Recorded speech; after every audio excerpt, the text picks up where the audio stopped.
The autumn of 1942 found itself marked by urgency and uncertainty.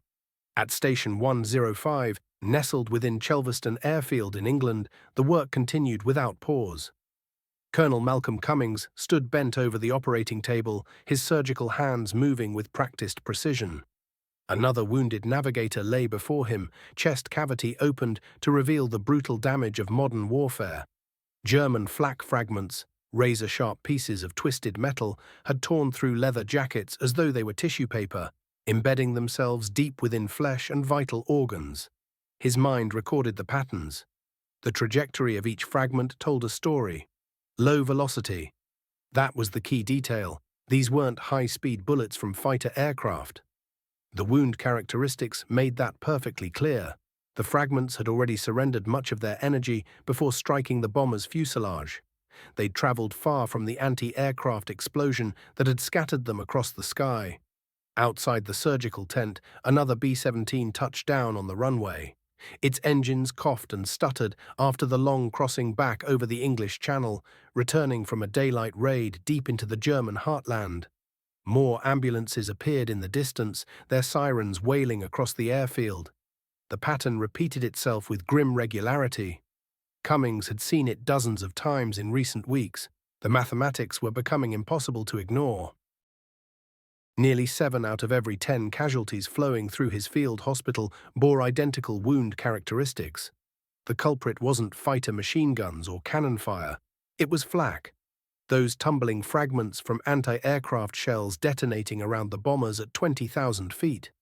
And worse, pieces of the aircraft itself, torn loose by explosions, transformed into deadly projectiles inside the cramped fuselages where crews huddled shoulder to shoulder.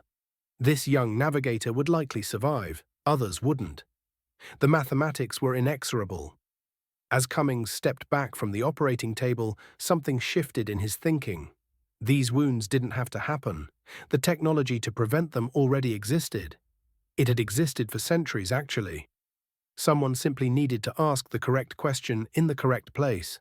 Within months, that question would begin saving lives. Eventually, it would rescue thousands. The catastrophe had begun on August 17, 1942, when the 97th Bomb Group launched America's first heavy bomber mission of the war. 18 B-17 Flying Fortresses had crossed the English Channel that morning to strike the marshalling yards at Rouen-Sotteville in occupied France.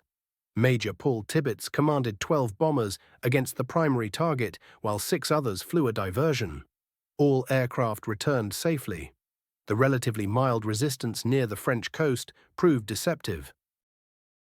As the 8th Air Force pushed deeper into German-controlled territory through the autumn and winter of 1942, casualty statistics began painting a starkly different picture. The assumptions underlying daylight precision bombing seemed increasingly naive. October 1942 brought the first comprehensive accounting of 8th Air Force combat losses. Medical officers gathered data from every wounded airman who passed through British hospitals. The numbers shocked military planners. The primary threat wasn't what anyone had expected. Yes, German fighters, Focke-Wulf 190s and Messerschmitt 109s, posed a constant danger. But the casualties told a different story.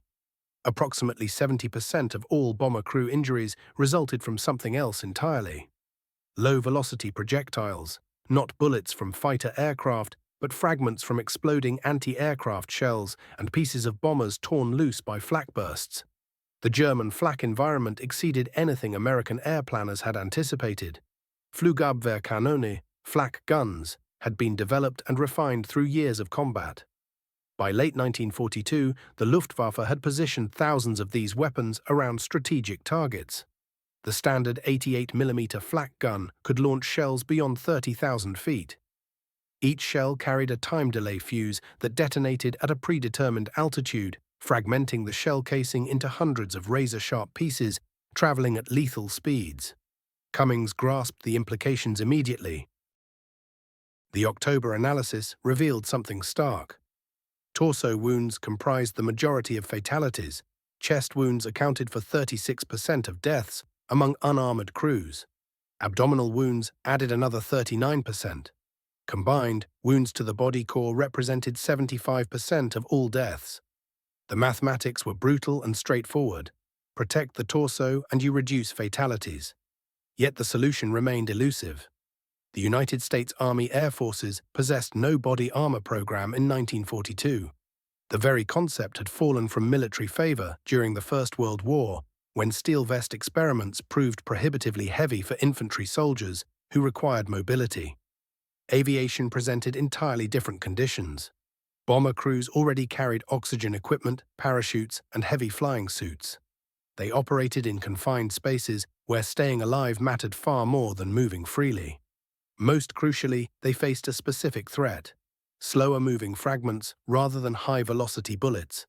Cummings's surgical background provided insight that pure military planners lacked. He understood wound ballistics with the precision of someone who'd spent years removing projectiles from human tissue. A fragment from a flak shell that had traveled 200 yards from the explosion point to the aircraft had shed most of its initial velocity. Such projectiles, traveling perhaps 500 to 1,000 feet per second, could be defeated by relatively thin steel plate. The same principle applied to aircraft fragments torn loose by explosions. These weren't armor-piercing bullets screaming along at 3,000 feet per second.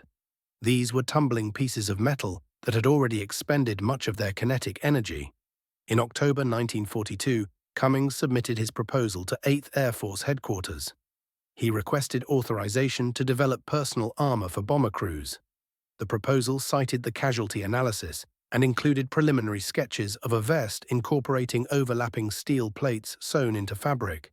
The design drew inspiration from medieval brigandine armor, which employed the same principle: small overlapping plates that provided flexibility while maintaining protection. Air Force leadership responded with skepticism. Weight was the immediate concern. Bomber crews already carried approximately 40 pounds of equipment between parachutes, oxygen systems, and flying suits. Adding substantial armor seemed impractical. Cost presented another obstacle, along with concerns about production capacity and whether crews would actually wear protective equipment in combat. Some officers argued that better fighter escort capability would prove more effective than armor. Cummings persisted. He proposed a limited field test: produce a small quantity of armor vests, issue them to crews, track casualty statistics between armored and unarmored personnel, let the data prove the concept. Headquarters authorized the experiment with a single critical stipulation: the armor had to be developed rapidly and manufactured outside normal military supply channels. The Army Air Forces lacked domestic production capacity for short-notice armor manufacturing. Cummings contacted the British for assistance. The Royal Air Force had experimented with body armor for their own bomber crews, but encountered serious obstacles. British bombers, particularly the Avro Lancaster, that formed the backbone of RAF Bomber Command, featured extremely cramped crew positions. The confined spaces made bulky armor impractical. By late 1942, RAF leadership had abandoned armor experiments as unsuitable for their aircraft configurations. American bombers offered different possibilities. The B-17 and B-24, while certainly tight by civilian standards, provided marginally more interior space than the Lancaster. What failed for the RAF might succeed for the Americans. The British connected Cummings with the Wilkinson Sword Company, a firm with a curious pedigree for wartime armor development.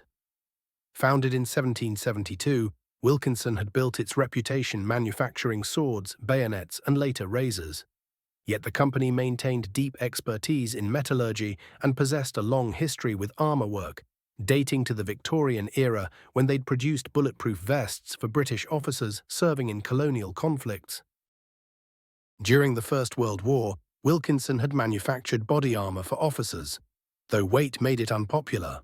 By the Second World War, the company had shifted most production to aircraft fuselage reinforcement systems, but retained the technical knowledge necessary for armor plate work. Cummings traveled to Wilkinson's facility in October 1942, carrying his preliminary designs and medical data. The collaboration that developed represented an unusual partnership between military medicine and civilian manufacturing.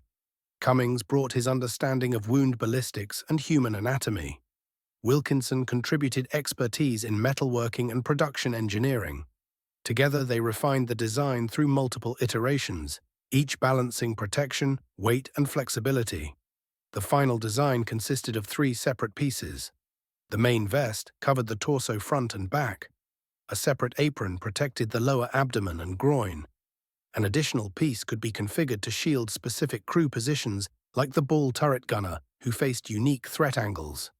Each section incorporated 2-inch square plates of manganese steel, each approximately 1 millimeter thick. The plates overlapped slightly, sewn into pockets within heavy canvas, backed with soft cotton for comfort. The critical innovation involved manganese steel selection. This alloy provided sufficient hardness to stop or deflect reduced velocity fragments, while remaining thin enough to keep weight manageable. Each steel square weighed only a few ounces, yet collectively they covered the torso's vital regions. The complete vest and apron weighed approximately 22 pounds. Substantial, certainly, but not prohibitive given the stakes involved. The design featured a quick-release mechanism consisting of colored cords and fasteners. Pulling the red ripcord would instantly jettison the entire armor system, addressing crew concerns about bailing out or escaping damaged aircraft quickly. By early 1943, Wilkinson had produced prototype armor suits for testing. March 1943 brought the first combat trials. Crews wearing the British-manufactured vests flew missions. Early results proved encouraging. Wounded crew members began appearing at field hospitals wearing damaged armor vests that had stopped fragments. Medical officers examined the vests and discovered flak fragments embedded in steel plates, stopped before fully penetrating. The fragments had lost sufficient energy, traveling from flak burst to aircraft that thin manganese steel defeated them. Demand for the armor suits grew rapidly through spring 1943. Word spread through 8th Air Force bases across England. But British production capacity through Wilkinson's Sword couldn't meet expanding requirements. The company's facilities were already committed to other war production priorities. They could produce perhaps 100 armor suits monthly, far short of thousands needed to equip the rapidly expanding 8th Air Force bomber fleet. In summer 1943, Cummings arranged domestic production. The War Department authorized immediate manufacturing of American-made armor. The contract was unusual in its collaboration between military arsenals and civilian manufacturers, including the Metropolitan Museum of Art in New York. The museum's armor workshop, staffed by medieval armor experts and skilled craftsmen, became the primary design research facility. These specialists studied historical armor designs, particularly 15th-century brigandine armor, and adapted the principles to modern materials and manufacturing techniques. Stefan Grandsay, the museum's curator of arms and armor, led the research effort. His 1945 article in the Metropolitan Museum of Art Bulletin described the process eloquently. The design of Armor Vest M6, the latest standardized flyer's armor, is based on one of the museum's brigandines dating from about 1400. The suits of armor in the exhibition halls are constantly studied for suggestions, and no type, which seems to hold the slightest promise of adaptation, is overlooked. Heavy armor for the military sport of jousting, lighter battle armor, shirts of mail, scale armor, and the quilted jackets of Renaissance days have all been carefully examined. The collaboration between medieval armor experts and modern military engineers represented one of the most extraordinary research partnerships of the war. Museum craftsmen, accustomed to restoring priceless historical artifacts, now designed life-saving equipment for bomber crews. Expertise accumulated across centuries of armor development suddenly became relevant again in an age of aerial warfare. American production commenced in mid-1943, with multiple facilities producing design variations. The standardized M1 vest utilized nylon fabric instead of canvas for the outer shell, an improvement that enhanced water resistance and durability. The cotton backing remained for comfort. The steel plates matched specifications developed with Wilkinson's Sword. Production scaled rapidly as manufacturers across the United States received contracts. On October 5, 1943, the M1 Flyer's vest was officially adopted as standard equipment for all 8th Air Force bomber crews.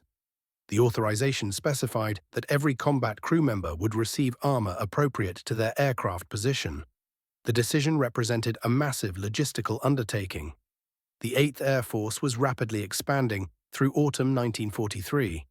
New bomb groups arrived in England monthly, each requiring hundreds of armor suits.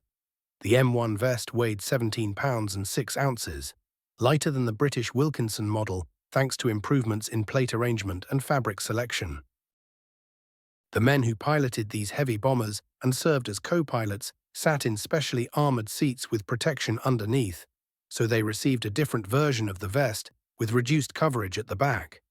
Those cramped inside the ball turrets got their own design, the M3 apron, built specifically for that tight space. Standing gunners in the waist positions received the M4 apron, engineered for their particular stance and movement patterns. The bombardiers, navigators, and other crew members who stayed seated during flight got additional groin protection through the M5 plates that went underneath their main vests. The whole system worked because it was flexible.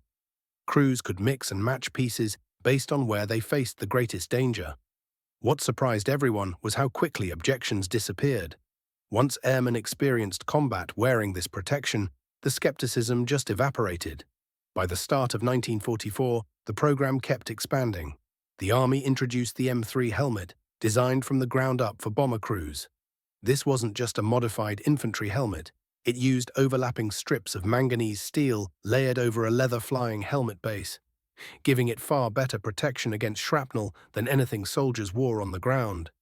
The design came from an inventor whose name stuck to the helmet itself.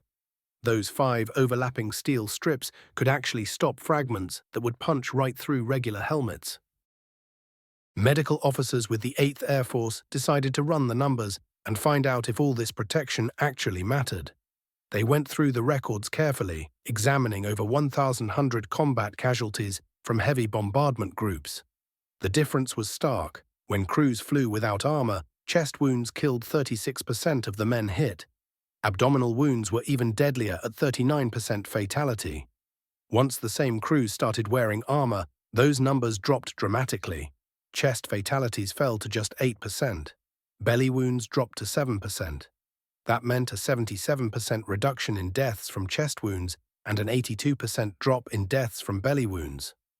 Looking at the broader picture, 58% fewer men got wounded at all after armor came into service, and total wound counts fell by 60%. The armor had limits. Head wounds remained as deadly as ever because protection stopped at the shoulders. Leg wounds continued causing casualties. Sometimes fragments came in at weird angles and slipped through gaps in the plating. Really big projectiles could punch straight through the thin steel. But that wasn't what the armor needed to do. Its job was stopping the small, slower-moving fragments that made up most of the threat. And it did that job extremely well. October 14, 1943 became a day the Air Force would never forget. Everyone would call it Black Thursday. The second big strike on the ball-bearing plants at Schweinfurt sent 2 Mi-91 B-17s into the sky. The result was catastrophic. 60 bombers never came back. 17 more came home so badly damaged they'd never fly again. Another 121 returned with serious battle damage scattered across their fuselages.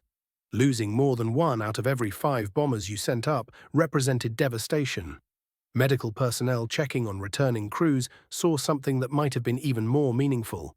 Damaged vests came off airmen's bodies with fragments actually lodged in the steel plates. Those pieces of shrapnel had been headed for flesh and organs. Instead, they'd hit metal and stopped cold. Without the armor, the death toll would have climbed higher still, yet even armor couldn't solve the core problem. Daylight bombing runs across Germany in 1943 meant crews faced absolutely overwhelming odds. The protection helped, but it couldn't change the brutal mathematics of the situation. Things shifted when long-range fighter escorts started showing up. The P-51 Mustang changed everything because it could fly deep into German territory and back. These fighters could intercept German interceptors before they reached the bomber stream. Combine that with the body armor, and suddenly the odds started tilting in favor of the airmen. By spring 1944, the combination of better fighters and body protection had cut casualty rates dramatically. The invasion in June 1944 brought the 8th Air Force into its mature fighting form. Thousands of planes hit French rail lines and German defenses with precision strikes. Nearly every bomber crew was equipped with armor. Factories had solved production problems early on. By the war's end, American manufacturers had built 338, 180 M-1 vests and 95,919 M2 models. What made the armor program remarkable was how fast it actually happened. Starting from Colonel Grove's initial analysis back in October 1942, the program went from concept to widespread production by late 1943. 13 months. That time frame covered design work, prototype testing, choosing contractors, ramping up manufacturing, and getting equipment distributed across the entire force. It was remarkable. The program also showed what happened when allies really worked together. The British started making the vests first through Wilkinson Sword, the famous blade company. British metallurgists brought knowledge about steel alloys that made better plates. The UK sent over 9,600 finished vests to the American Air Force under reverse Lend-Lease arrangements. American manufacturers took the British designs and expanded production using everything they learned. The Metropolitan Museum of Art, of all places, got involved by providing design research that improved the American versions further. The whole thing crossed normal organizational boundaries in ways you didn't usually see even in wartime. Colonel Malcolm Grove himself didn't stop with just the vests. Throughout the war, he kept finding problems and solving them. Beyond body armor, he designed better oxygen systems that kept pilots from getting dizzy and confused at extreme altitudes. He set up rest centers where crews exhausted from missions could recover properly. He created psychiatric screening and support that helped prevent psychological breakdowns. His view was different from what most military people thought. He saw crew survival as a complete package. Physical protection mattered, but so did sleep, nutrition, fresh air when possible, and mental health support. In July 1943, Grove got the Legion of Merit. The citation said something important, that nearly 70% of wounds came from slower projectiles, and that Grove had pioneered light body armor and special helmets that saved lives and really improved how crews felt about their chances. By May 1944, now a general, Grove received the Distinguished Service Medal. This recognized all his other work: gear that protected gunners from windblast, heated electric clothing for frostbite prevention, special boots and gloves, protective gear for the face and neck, and even special food rations for long missions. Numbers proved his work. Frostbite cases dropped sharply. Men flew more efficiently. After studying mental breakdown in combat, he pushed through rest homes, new food systems, and better medical training for officers in forward areas. After the war ended, Grove stepped into the role of acting air surgeon for the Army Air Forces in 1945, then became the full air surgeon in 1946. When the United States created the Air Force as its own separate service in 1947, the medical side initially stayed with the Army. But on July 1, 1949, Malcolm Grove made history as the first ever Surgeon General of the United States Air Force. He held that position until November 30, 1949, then retired as a Major General on December 1 that same year. He lived another 11 years after that, passing away on October 20, 1960, at 72 years old. He got to see the full effect of the armor program he'd started grow and expand across generations. The things learned from World War II equipment influenced what got built for Korea. The M1952 vest, issued to ground soldiers in Korea, swapped out steel plates for ballistic nylon, but kept the same modular idea that Grove had pioneered. Vietnam-era vests added new materials but held on to that basic flexible armor concept for fragment protection. Today's body armor with ceramic plates and Kevlar represents huge technological leaps forward, but it follows the exact same fundamental thinking that Grove started in 1942. His fingerprints are all over modern protection technology. Every cop putting on a bulletproof vest owes something to Grove's work. Every soldier wearing body armor walks in the shadow of his innovation. Everyone whose life got saved by flexible armor technology benefits from the flat vest program Grove launched during World War II.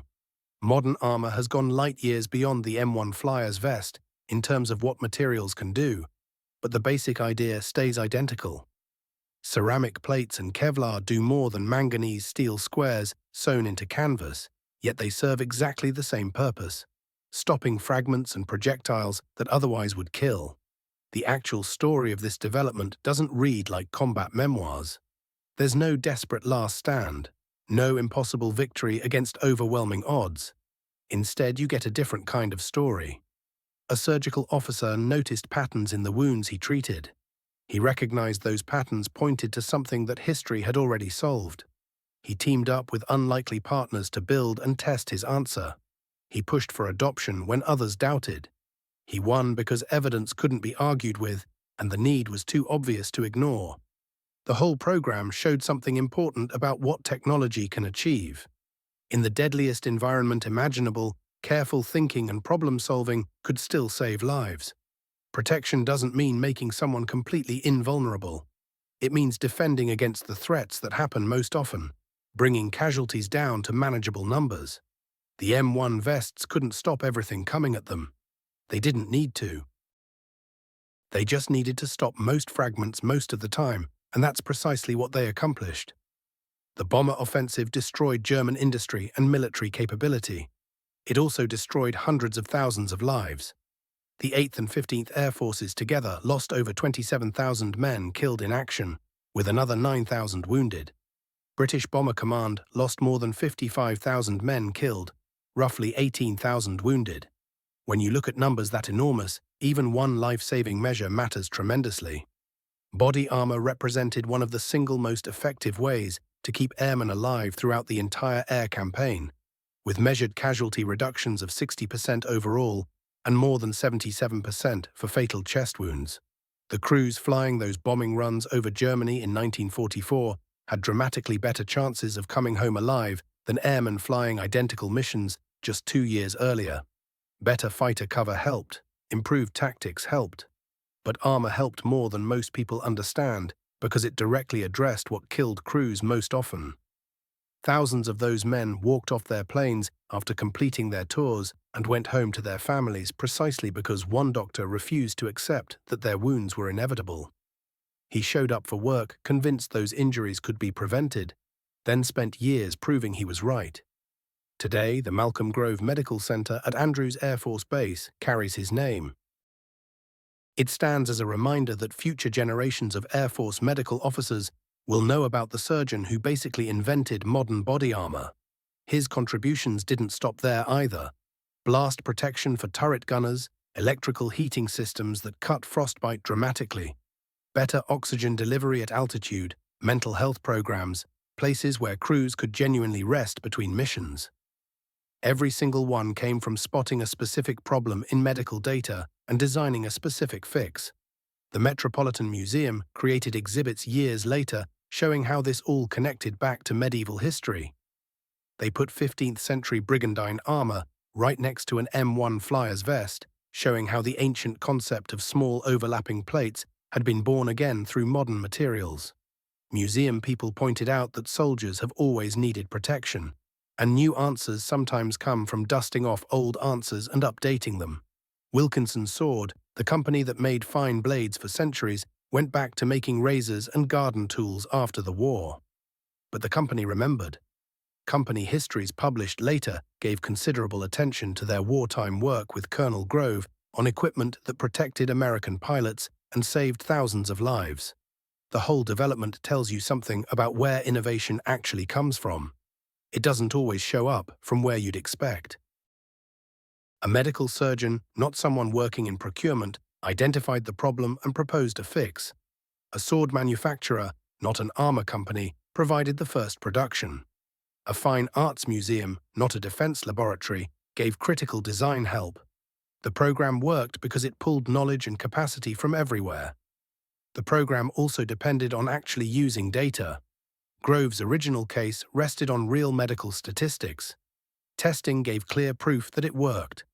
When units started using armor and casualty rates dropped, those numbers justified expanding production. Evidence drove decisions at every level, not hunches or assumptions. That approach overcame doubt and organizational resistance. At its heart, the program proved something important.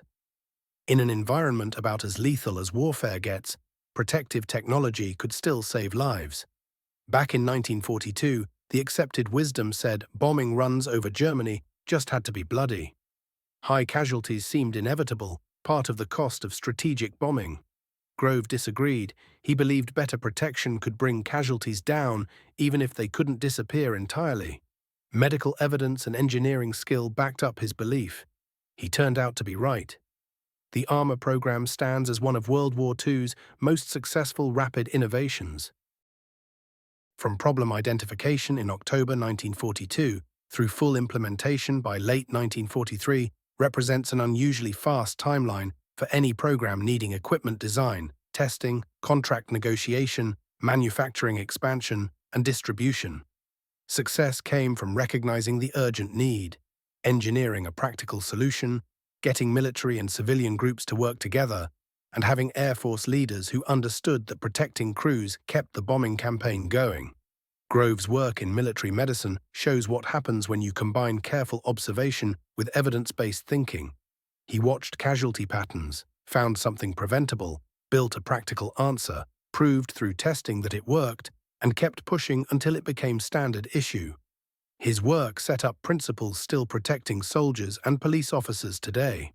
The core idea hasn't changed. Identify the threat, design proper defense, balance protection against weight, test it under real conditions, make it standard equipment.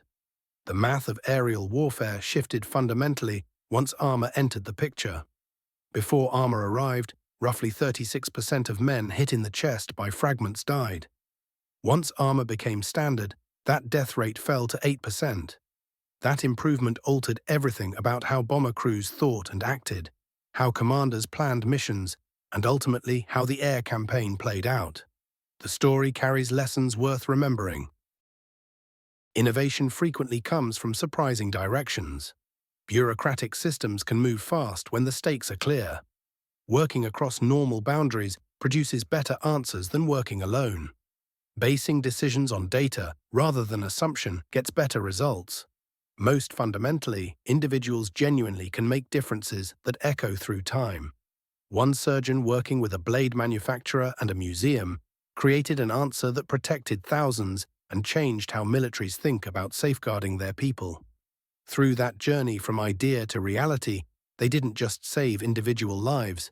They demonstrated a principle still absolutely vital today: that careful attention, creative answers, and determined effort can overcome even the toughest obstacles when lives are at stake.